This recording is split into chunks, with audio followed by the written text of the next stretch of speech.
Como les dije, la etiología molecular precisa es incierta. Existen los postulados que hemos conversado.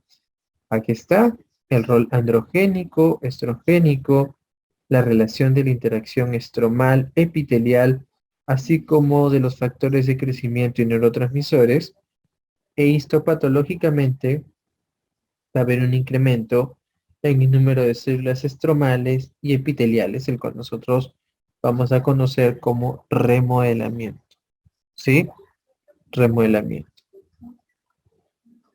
Entonces aquí está la relación de los síntomas, ¿sí? Hiperplasia, el mismo prostatismo, la hiperplasia benigna de próstata y la obstrucción, si se dan cuenta, en la interacción de estos tres puntos vamos a poder valorar la hiperplasia porque el mismo hecho de que existe un incremento del tamaño llega a tener o a comportarse justamente como un prostatismo, ¿no? Donde vamos a tener incremento de los niveles del PSA y vamos a también favorecer o verificar los síntomas del tracto urinario inferior.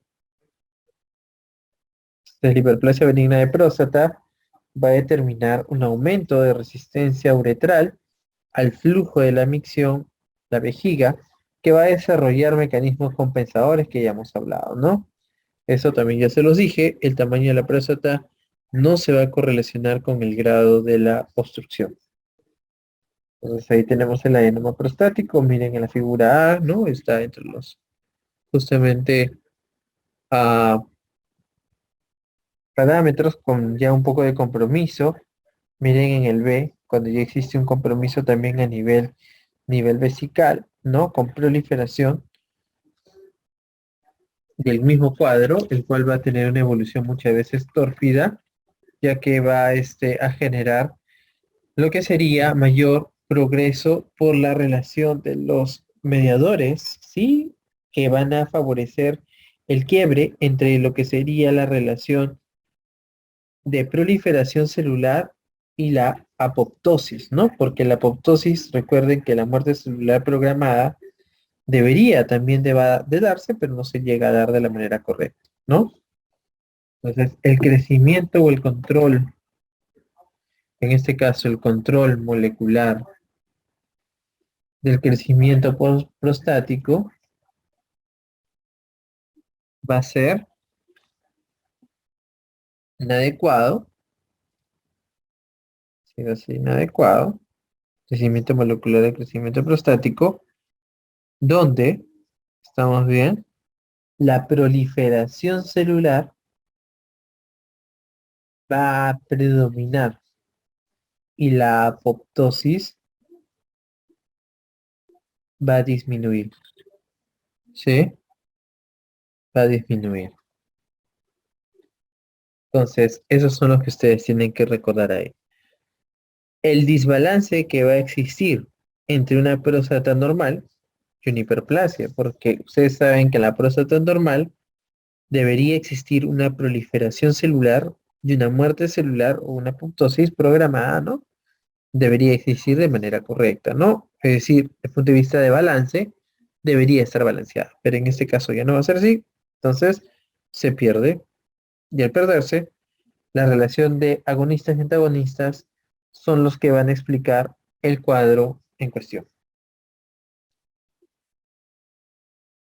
Aquí están los receptores que estábamos hablando hace un ratito, los alfa adrenérgicos, ¿verdad? Los receptores alfa adrenérgicos, que lo vimos, ¿cómo contribuyen a qué? Por la contracción que se va a dar, van a generar mayor obstrucción. Va a contraer a nivel del esfínter interno, acá, y va a evitar que pase, ¿no? Entonces, esto favorece la fase de almacenamiento. Pero ¿por qué lo hemos puesto en la parte de fisiopatología? Porque en la fisiopatología yo tengo de por sí un problema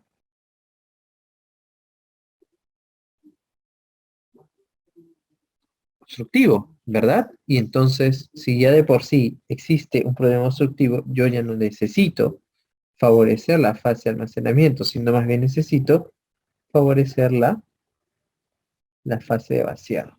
Esto es lo que yo necesito. Esto es lo que va a suceder. ¿Sí? Fase de almacenamiento versus fase de vaciado. Muy bien.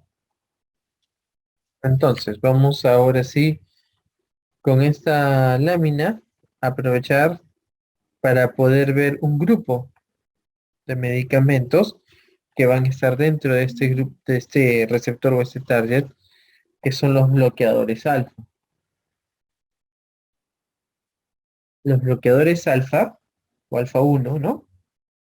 Van a antagonizar justamente al receptor autónomo simpático, contribuyendo, va a contribuir a lo que sería la fase de vaciado. Tiene un inicio de acción rápido,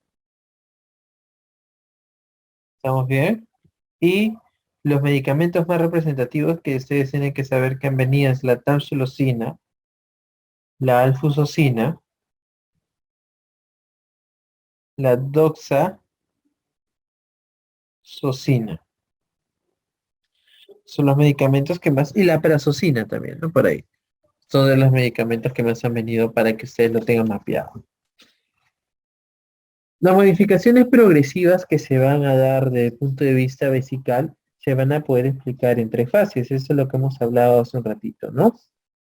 Después de este cuadrito, porque esto nos va a ayudar a entender mucho las preguntas respecto al al momento en el cual te hacen lo que vendría a ser la apreciación en cuestión. Tenemos en realidad que valorar el cuadro clínico, pero sobre todo porque existe lo que sería una sintomatología subyacente existente. Ahora, en un inicio puede ser mínima, puede ser inexistente, pero en líneas generales el hecho de que esté presente contribuye muchísimo porque al final repercute, ¿no? En lo que vendría a ser el estilo de vida, en este caso los pacientes. Entonces tenemos las tres fases. La primera fase, que es la fase de compensación, que ya lo habíamos hablado, ¿verdad? Va a existir lo que es disuria inicial, alargamiento del tiempo de la micción, pero luego va a haber una disminución de la fuerza del chorro, ¿no? Y en la fase clínica, que es la fase ya que se instaura, es donde nosotros vamos a poder valorar la sintomatología irritativa. ¿Por qué? Porque justamente aquí está en esta transición el hecho de que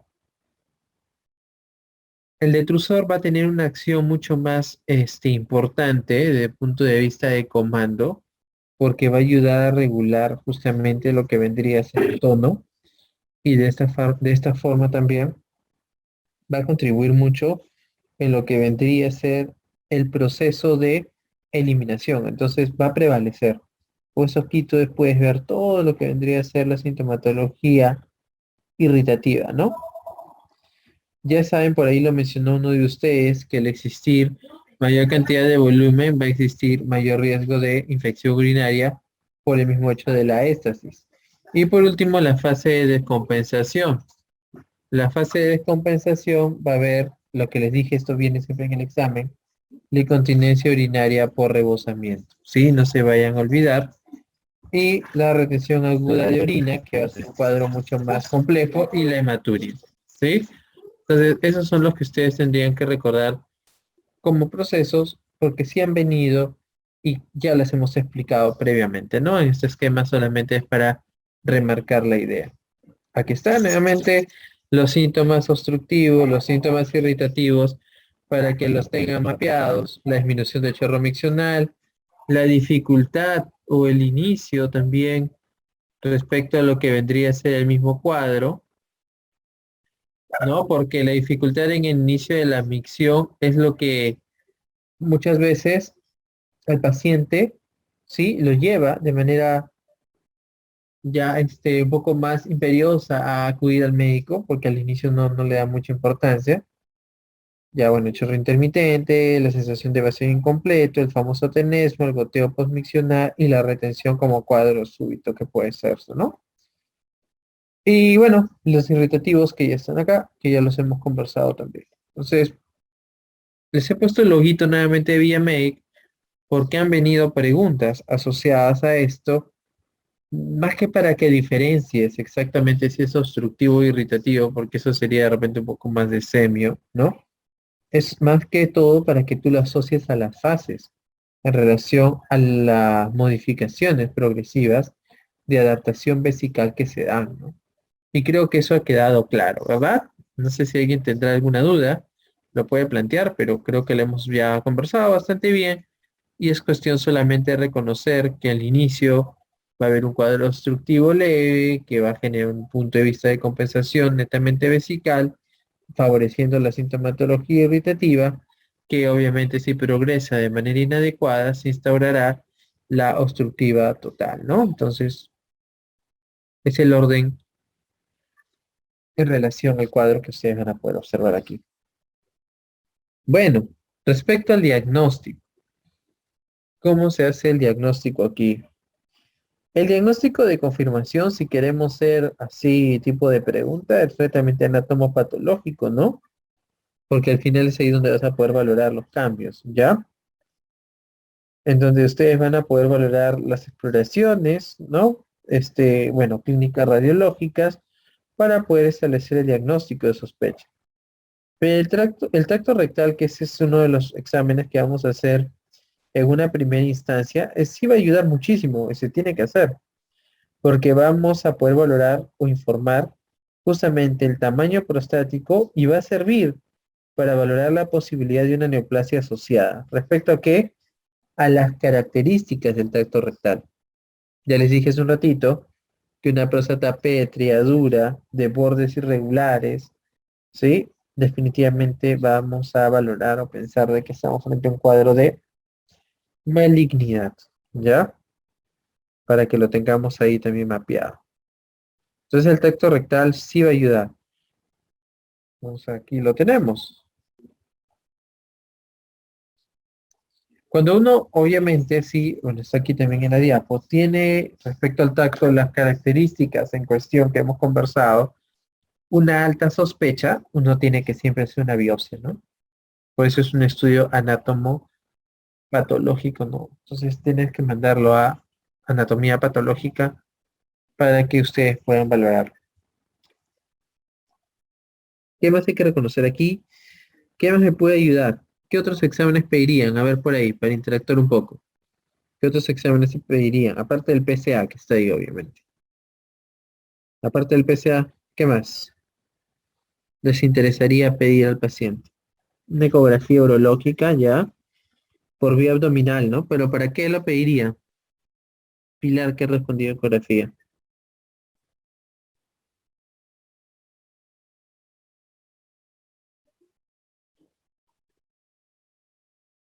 Para evaluar el tamaño, muy bien.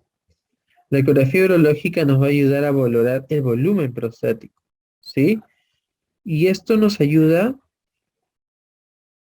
para poder orientar el manejo, el tratamiento, porque dependiendo del tamaño tú vas a poder valorar el manejo o el tratamiento, ¿ya? Entonces sí, sí va a ser por ahí importante que ustedes lo tengan en consideración. ¿Qué más nos va a ayudar a reconocer? Cuantificar el residuo postmiccional. Muy bien, Richard. Excelente. ¿Cuánto es patológico el residuo postmiccional? Si es mayor a cuánto, ¿cuánto es patológico? Mayor al 10, al 100, pues, ¿no? Exacto, a 100 mililitros, ¿ya? Si es mayor a 100 mililitros. Y nos va a ayudar a valorar la repercusión, ¿sí? De la obstrucción sobre el sistema renoureteral, porque al final si existe mayor cantidad de volumen, presión, y bueno, existe mayor presión, y al fin de existir mayor presión va a generar lo que vendría a ser un sistema de retro, va a existir un, va a existir un mecanismo retrógrado, sería la palabra correcta, ¿verdad? ¿Y qué más le podría pedir a mi paciente aparte de ecografía? que nos va a ayudar a evaluar el volumen o el flujo postmiccional o el residuo postmiccional, sería la flujometría. Ya, la flujometría, la uroflujometría, muy bien. Aquí tenemos la ecografía abdominal, patológico, residuo postmiccional, mayor a 100 mililitros, pues de la ecografía abdominal, y la otra sería, para la ecografía abdominal, la flujometría. La flujometría miccional. ¿Por qué es importante la flujometría miccional? Va a ayudar a establecer la obstrucción del tracto urinario inferior, ¿no? Considerándose patológica cuando el flujo máximo es inferior a 10 mililitros por segundo. ¿Ya? 10 mililitros por segundo. Entonces, la obstrucción del tracto urinario inferior, si es que nosotros sabemos y vamos a valorarlo, va a ser patológica cuando es menor de 10 mililitros por segundo. Patológico. Patológico aquí.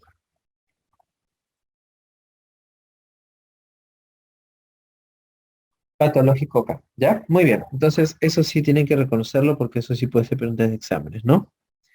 Y el PCA. El PCA es útil para orientar acerca de la coexistencia de un carcinoma prostático asociado. No nos ayuda mucho a diagnosticar la hiperplasia, pero sí nos ayuda a diferenciar. Y cuando nosotros valoramos estos cuadros, tenemos que saber diferenciar entre lo que vendría a ser el cuadro de fondo o, en este caso, el cáncer de próstata. Entonces, sí nos es de utilidad en ese sentido, porque no directamente con la hiperplasia, pero me ayuda a direccionar un cuadro. ¿Ya? Entonces, es útil para orientar acerca de la coexistencia de un carcinoma prostático asociado y además sus niveles nos ayudan a reconocer si es que existe o no una correlación directa con el volumen prostático. Entonces, me ayuda a reconocer si existe una relación con el volumen prostático y los niveles de PSA que tiene el paciente. ¿Ya? Entonces, es importante también que lo tengas. Y hay una encuesta, no sé si, bueno, más que una encuesta, un cuestionario que nos puede ayudar mucho, no sé si lo habrán visto en urología, que es el IPSS, ¿no? Que ese cuestionario ayuda porque es un cuestionario útil para la medición de la severidad de los síntomas mediante lo que vendría a ser los hallazgos clínicos. Entonces, sí nos ayuda. Ya, muy bien. Luego está el estudio urodinamico, el estudio del flujo y la presión. Pero si les preguntan, ¿cuál es el estudio más fiable para la medición del volumen prostático? ¿Cuál sería? ¿Cuál es el estudio más viable para la medición del volumen prostático? El volumen no.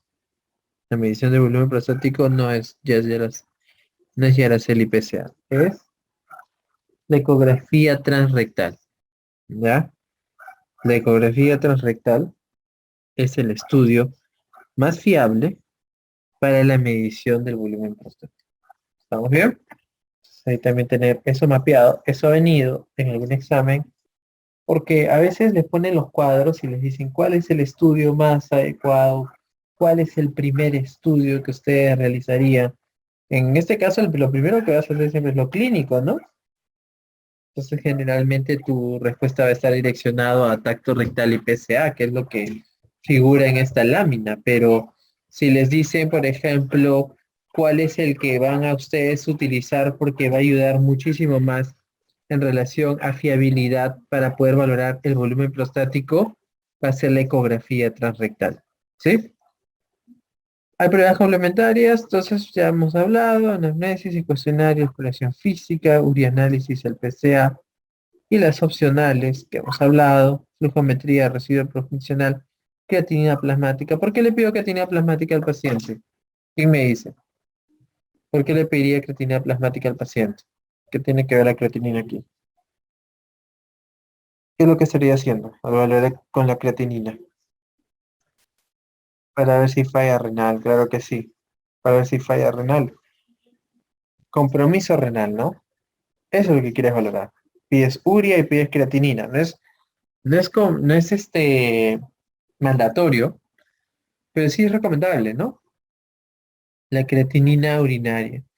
Los valores normales ya saben que es de 0,7 a 1,4 miligramos por ciento, siendo la depuración de creatinina de 90 a 120 mililitros por minuto. Y en este caso, si existiese un compromiso renal, la creatinina sérica tendría que estar aumentada, mayor de 1,4, la urea también, y la depuración tendría que estar disminuida, ¿no? Ya hemos hablado de las otras dos, así que no hay problema. El antígeno prostático. Si bien es cierto, vuelvo a repetir, lo hemos conversado hace un ratito, no es que este nos va a ayudar de manera directa para poder diagnosticar la hiperplasia, pero sí nos va a ayudar para poder valorar lo que sería el diagnóstico del cáncer. Entonces, este flujograma es el actualizado porque antes el punto de corte era hasta 10 nanogramos por decilitros, pero ahora según las guías es hasta 7. Pero bueno, vamos a analizar. El PSA umbral debe de ser menor o igual a 4 nanogramos por mililitro, ¿no? Entonces, aquí nosotros tenemos que menor a este, en verdad, es normal, no va a suceder nada. No vas a hacer nada. Vas a observar, vas a valorar, sí, pero no es que vas a hacer un estudio extra, y me refiero a la biopsia, ¿no?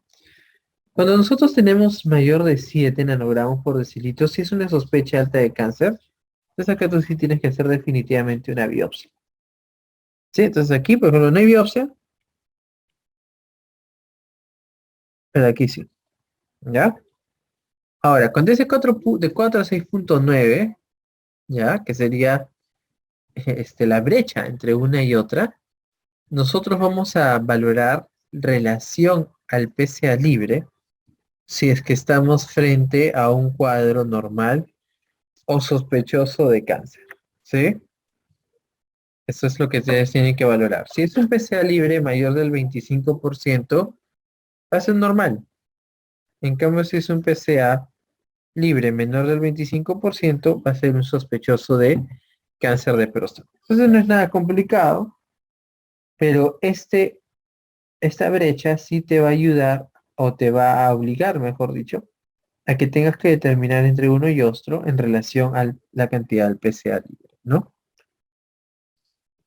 Muy bien. Aquí están las complicaciones, disculpe, la litiasis vesical que podría existir, las infecciones del tracto urinario, la descompensación vesical que habíamos hablado, la enfermedad renal crónica y la zoemia si progresa, ¿no?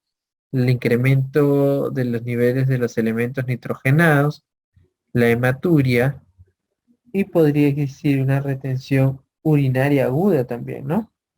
Entonces, si existe una retención urinaria como proceso agudo, ya no vas a poder contribuir a que se pueda eliminar, vas a favorecer la fase de almacenamiento o un incremento de probabilidad de globo vesical. Esto va a generar lo que vendría a ser un mecanismo retrógrado, ¿no? Que al final puede generar, como dice aquí, hidronefrosis, como se ve en la imagen.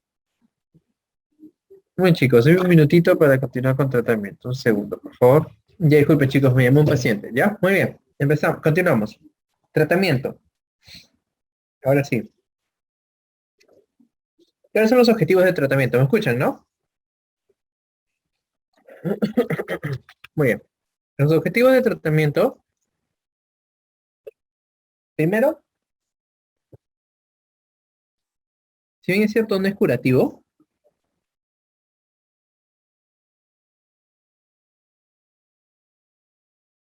¿ya? ¿Qué pasó? Ahí está. No es curativo. ¿Estamos bien? Los objetivos van a ser aliviar los síntomas, definitivamente. mejorar la calidad de vida, ¿estamos bien? Y evitar la aparición de las complicaciones. Esos van a ser los objetivos del tratamiento. Entonces, el 10% de la población masculina, recuerden que vamos a ser sometidos de repente a una cirugía con tratamiento de hiperplasia benigna, y el 10% de las piezas quirúrgicas van a ser hallazgos incidentales de cáncer de próstata. ¿Se escucha bien, Richard? Ya, muchachos, disculpen, no sé qué pasó, ya. Entonces, ahora sí se escucha bien, ¿no, Richard? Estaba vuelto a reconectar el audio. ¿Se escucha bien? Ya, muy bien. Entonces, cuando hablamos de cáncer de próstata como hallazgos incidentales en las mismas piezas quirúrgicas, es donde nosotros vamos a poder reconocer el cuadro en cuestión. Entonces, es ahí donde nosotros tenemos que pensar, ¿no? Si bien es cierto, esto no va a ser curativo, ¿cómo lo vamos a tratar? Entonces, nosotros lo vamos a tratar en relación a la sintomatología, si son síntomas leves o si son síntomas moderados o graves. Si son síntomas leves o no haces nada, ¿sí? O puedes hacer lo que vendría a ser fitoterapia. En la fitoterapia, que si bien es cierto, eso está sobre todo en algunas guías españolas, ¿no? Lo mencionamos porque habría que tenerlo en consideración. No es lo primero que vamos a hacerlo, pero sí lo podríamos tener en consideración. Como efecto antiinflamatorio, ¿no? Ya que van a generar, sobre todo desde el punto de vista de la dinamia, alteraciones de metabolismo de colesterol y va a existir una inhibición directa del crecimiento de la próstata. Entonces, de esa forma vas a tener dos efectos importantes, ¿no? Antiandrogénico y antiestrogénico, el cual disminuirá lo que vendría a ser el volumen, la disminución del volumen prostático, ¿ya? ¿Qué extractos existen? Es el Ceronoa repens, el Pygium africanum, el Pygium eucanacea. En realidad, les vuelvo a repetir, esto los hemos colocado porque está en algunas guías y de repente alguien que haya revisado preguntas del MIR ha podido venir la posología mediada, ¿no? No ha venido en sí esto sí acá, pero se los he compartido para que lo puedan tener en consideración, sobre todo si están banqueando también con unas preguntas de España, ¿ya? Pero desde el punto de vista de tratamiento médico, a eso sí es lo que vamos a ver aquí. Vamos a hacer un pequeño cuadro, sobre todo para estos síntomas moderados, ¿sí? Muchas veces graves también. Vamos a tener que valorar aquí, frente a la sintomatología irritativa y la sintomatología obstructiva, ¿ya? La sintomatología irritativa y la sintomatología obstructiva. Ya en la sintomatología obstructiva vimos que vamos a utilizar los alfa 1 bloqueantes, ¿no? Los alfa 1 bloqueantes porque estos van a contribuir a que se pueda antagonizar, ¿no? La respuesta adrenérgica que al final generaba justamente lo que vendría a ser la fase de almacenamiento, ¿no? Entonces, de esta forma lo que tú vas a hacer es bloquear el alfa y favorecer la respuesta colinérgica, ¿sí? Entonces, el alfa 1 bloqueante.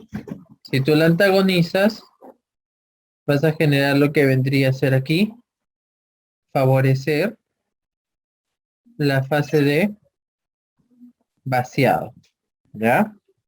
Ahí habíamos visto algunos medicamentos como la tamsulosina. Ahora, ¿qué otro medicamento podríamos dar para valorar o tratar la sintomatología obstructiva? ¿Alguien sabe de algún medicamento, alguna familia de medicamentos que podríamos jugar o valorar ahí? ¿Ahí recuerda? Si por una parte estamos reconociendo que el mismo efecto de masa tengo que tratarlo para evitar de que se siga dando, otro estaría asociado a una parte de la patogenia que sería el incremento del tamaño, ¿no?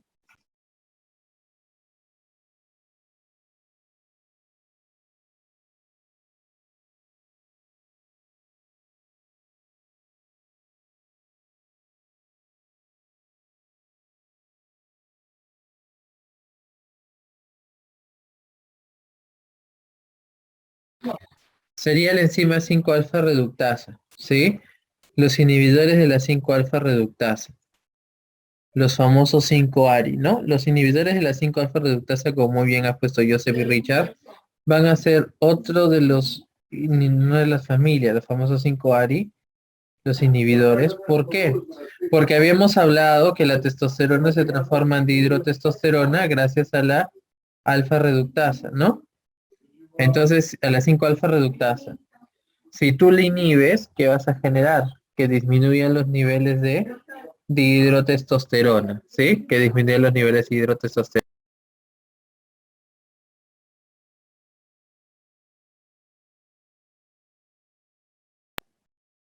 ¿Ya? ¿Estamos bien? Disminuyen los niveles de dihidrotestosterona. Si disminuyen los niveles de dihidrotestosterona, obviamente ya no va a aumentar el tamaño prostático, pero aquí dos medicamentos que siempre han venido, el finasteride, ¿estamos bien? Y el dutasteride. El finasteride y el dutasteride. Pero ¿hay alguna implicancia que tengamos que reconocer entre uno y otro? ¿Alguien sabe? Esta es una pregunta de examen también. Yo les dije que los alfa bloqueantes tenían un periodo de latencia muy corto. El periodo de latencia es de 24 horas. Pero ¿alguien sabe cuál es el problema con los 5-ARI? Con los inhibidores de la 5 alfa reductasa.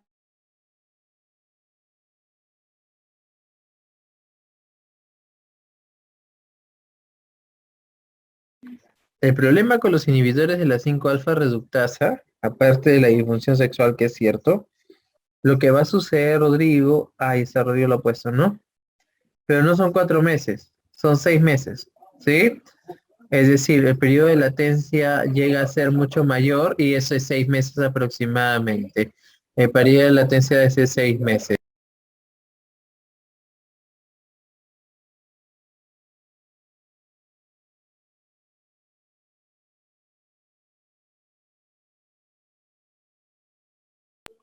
Ya, entonces 6 meses el periodo de latencia, Rodrigo, eso sí, cámbialo, ¿sí? No es 4. El efecto a largo plazo, como dice María del Carmen. ¿Y por qué es importante reconocer esto? Porque, ¿qué significa?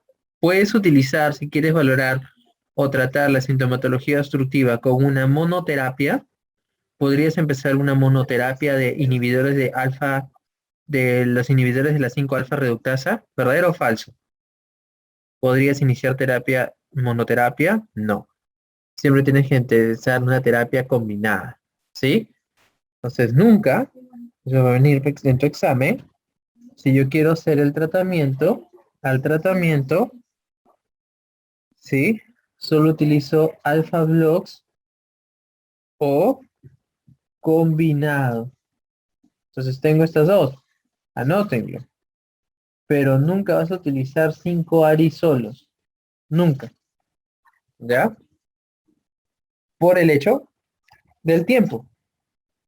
Los efectos secundarios que por ahí mencionaron, de la impotencia sexual, la disminución del deseo sexual, etcétera, la disfunción sexual sí es correcto, porque está relacionado a la relación androgénica, ¿ya?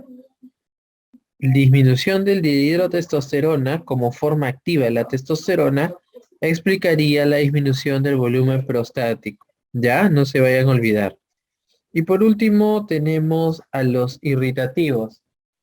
Si nosotros tenemos a la sintomatología irritativa, ¿qué es lo que voy a querer favorecer ahí, amigos? ¿La fase de almacenamiento o la fase de vaciado? Si ya quiero tratar lo irritativo, ¿ah? La fase de almacenamiento, ¿no? La fase de almacenamiento. Entonces, ¿qué es lo que voy a tener aquí?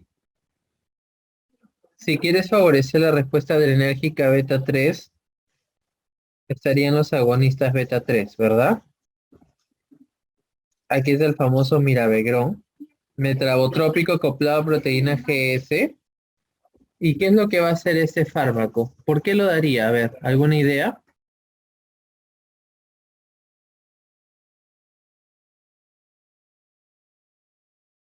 ¿Alguna idea por qué lo daríamos como medicamento? Porque si estamos valorando lo que vendría a ser la respuesta, no es parasimpático, Rodrigo, ¿ah? El agonista beta 3 es simpático, ¿ah? Agonista beta 3 es simpático. Es mirabegrón, mirabegrón. ya, agonista beta 3.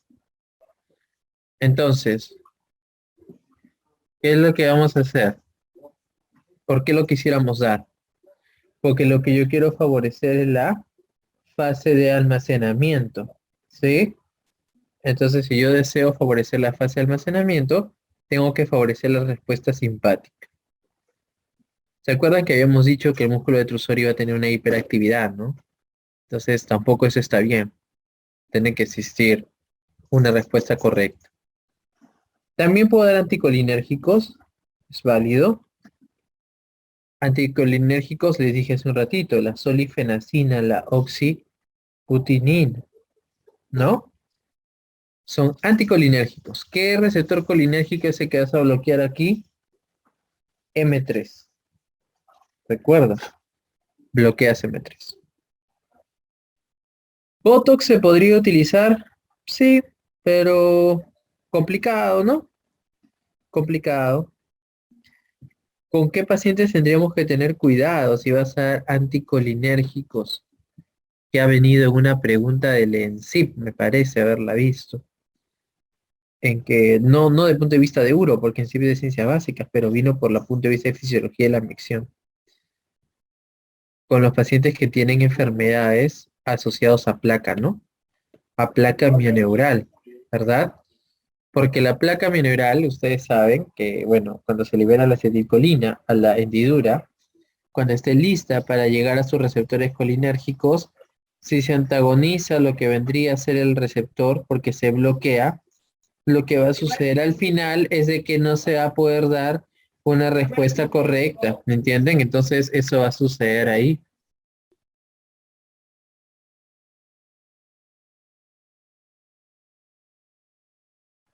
Muy bien, entonces recuerden eso, recuerden de que va a existir una respuesta mediada por receptores. Ya hay que tener cuidado con pacientes, por ejemplo, que tienen enfermedades a nivel de la placa mioneural. Muy bien. Los agonistas beta 3, ¿en quiénes estarían contraindicados? Por ahí me preguntan. En pacientes que tienen problemas, por ejemplo, con hipertensión grave mal controlada, ¿no? Porque el beta 3 también puede incrementar la tensión de los vasos. ¿Cuánto es una hipertensión grave mal controlada, muchachos? ¿Qué tendría que decirles el caso clínico del examen para que tú digas, ah, estoy frente a una hipertensión grave mal controlada? ¿Alguien se acuerda? Con el otro Manolo estoy seguro que lo han tenido que ver. Cuando un paciente está tomando 3 o más fármacos, ¿verdad? Y no hay efecto. Cuando hay refractariedad, estoy frente a una hipertensión grave mal controlada, entonces en ese caso no se te va a ocurrir dar un agonista beta 3, ¿no? Porque vas a generar un mayor incremento de la presión. Bueno, y nadie me pregunta, esto es médico, ¿no? Vamos a hacer ahora aquí tratamiento médico clínico, ¿no? Pero aquí el tratamiento quirúrgico. ¿Cuándo se opera? ¿Alguien tiene alguna idea? ¿O nunca se hace un tratamiento quirúrgico? ¿Cuándo decido hacer un tratamiento quirúrgico aquí? ¿Alguien? Hace un ratito lo dije. Claro, eso es Richard, ese es un indicador para poder valorar si hacer qué tipo de procedimiento. Pero cuando yo decido pasar de lo farmacológico a lo quirúrgico, ¿no? Esa transición. Pero, ¿cómo sabes si es severa, no? Por las complicaciones, sí, ahí está María Bravo. Cuando es refractario al tratamiento, ese es el dato. Ya, obviamente todos los demás sí tienen lógicas también, pero en realidad la pregunta te va a venir con un dato exacto que tienes que tú reconocer. Y ese dato exacto aquí es la refractariedad del tratamiento médico. Cuando existe refractariedad al tratamiento médico, es ahí donde tú vas a tener que decir, ah, muy bien, ahora sí, tiene que pasar a la parte quirúrgica, ¿sí? ¿Y qué es lo que vas a hacer? Quitar la zona transicional. ¿Qué más vas a quitar, verdad? Si es esa la zona que está comprometida o asociada. Por eso hace un rato les dije que un paciente operado puede luego tener cáncer de próstata porque al final es la zona transicional la que se ha removido. Pero muy bien por ahí mencionó. Richard, ¿no? El peso. Está muy bien. El volumen, mejor dicho. ¿Cuánto es el volumen? Vamos a ver. Entonces, si tengo aquí menor de 60-70 gramos y mayor de 60-70. ¿Estamos bien? Es quirúrgico. ¿Qué procedimiento voy a hacer? Si es menor de 60-70, vas a hacer una resección transuretral prostática. ¿Estamos bien? Una resección transuretral a través de la uretra. Lo remueves, ¿no?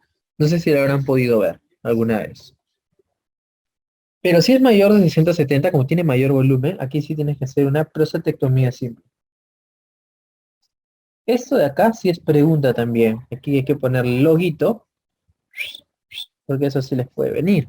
También, ¿ya? ¿Cuándo hacer la cirugía? ¿Y qué procedimiento quirúrgico voy a hacer? Y eso lo vas a determinar según el volumen prostático. ¿Estamos bien?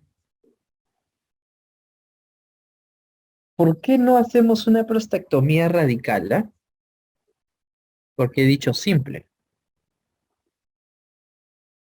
¿Alguien? ¿Por qué no una prostatectomía radical? ¿Alguna idea? Dos razones, ¿no? Primero, por la localización. Segundo, porque incrementas efectos secundarios que realmente serían no adecuados tenerlos si es que se pudieron evitar, ¿no? Por ejemplo, mayor chance, si tú haces una prostatectomía radical, tienes mayor chance de una incontinencia urinaria y tienes mayor chance de una disfunción eréctil, ¿no? Entonces, ahí hay que tener bastante cuidado porque también tienes que valorar en lo que vendría a ser los efectos secundarios en relación a los procesos, ¿no? Muy bien, entonces eso ya está. Aquí hay un esquema de lo que hemos estado conversando. Ya lo hemos conversado. Aquí hay que poner 6, ¿sí? En las preguntas. Viene cierto, en algunos libros dice hay 4 o 6, por eso creo que Rodrigo lo mencionaste. Pero en las últimas preguntas más asociado a 6. Inhibidores de la 5 alfa reductasa, finasteride, dastasteride, lo que hemos conversado. Ya sabemos que al final, como va a disminuir a la dihidrotestosterona, va a reducir el tamaño prostático y estos efectos son propios de lo que vendría a ser una disminución de la respuesta androgénica. Tenemos también a que vamos a valorar, este es para el volumen que contribuye a la reducción y en consecuencia a la obstrucción, y esta es la obstrucción mediado a la localización del alfa 1 a nivel del esfínter interno. Entonces relajar, aquí está, la musculatura del cuello vesical. Los inconvenientes, lo que habíamos hablado de la hipotensión. Ahí están, anticolinérgicos, la oxibutinina, está la solifenacina también, son anticolinérgicos bloqueadores M3, inhibidores de la fosfodiesterasa también, ¿no? La fosfodiesterasa, ustedes saben que es una enzima que inhibe nucleótidos, y esta enzima al final contribuye a que justamente el MP cíclico disminuya sus niveles y en consecuencia los niveles de proteína quinasa A.